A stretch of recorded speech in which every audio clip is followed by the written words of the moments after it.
It was literally the size of a closet. You walk through New York City, you see people, a lot of people.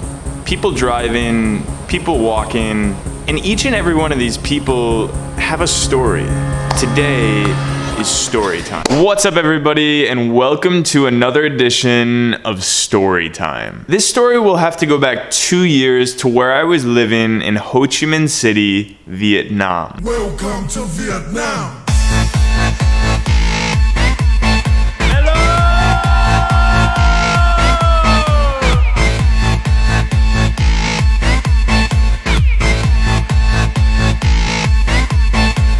I had just graduated university and I wanted something different. I wanted to embrace the world and really understand everything that was out there. And I chose Ho Chi Minh City, Vietnam because, for one, it's one of the biggest hotbeds of internet entrepreneurs, and for me it was a culture that was completely different from my own. So I bought a one-way ticket and went to Ho Chi Minh City, Vietnam without really any plan. I arrived, I met my couch surfing host. Hi.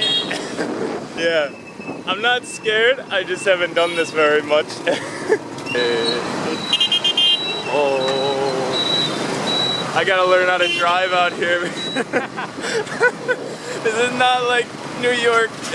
But anyway, I met Ty on Couchsurfing.com, which is basically a website that connects foreigners in different places to locals. Now, when I arrived at Ty's house, I never had planned on staying at his house for the long term. But after a few days and kind of getting to know each other, we picked up that we were, good friends, and I needed a place to live, and he mentioned that there was a room in his house available. Now, what you have to know about Vietnam is it's of course incredibly cheap. However, most expats, most people that are foreigners in the country, they pay something like $300 to $400 a month of rent. And of course this means that they have an incredible place, like with a rooftop pool and like 3 floors of just amazingness. But for me, I don't know, I'm not the guy to go to a country and to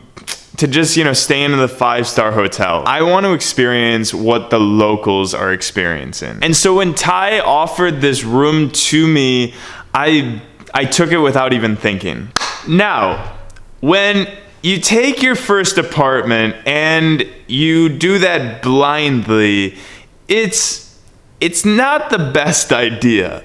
Personally, I thought it was just going to be a regular sized room. I thought it was going to be somewhere in the range of maybe $150 a month because it would be a local price. I still remember sitting there on the couch in his apartment, and I asked Ty, oh yeah, man, how much will this room cost? And Ty literally looked at me and said, $20 a month. And I was like, what? He goes, oh yeah, it's not that big, but it's okay, it's enough. You see, a room is defined as a part or a division divided by walls or ceilings. And a closet is defined as basically something that it's used for storage to a room. Now, this room only had a half wall, and it was, to be honest, the size of a closet.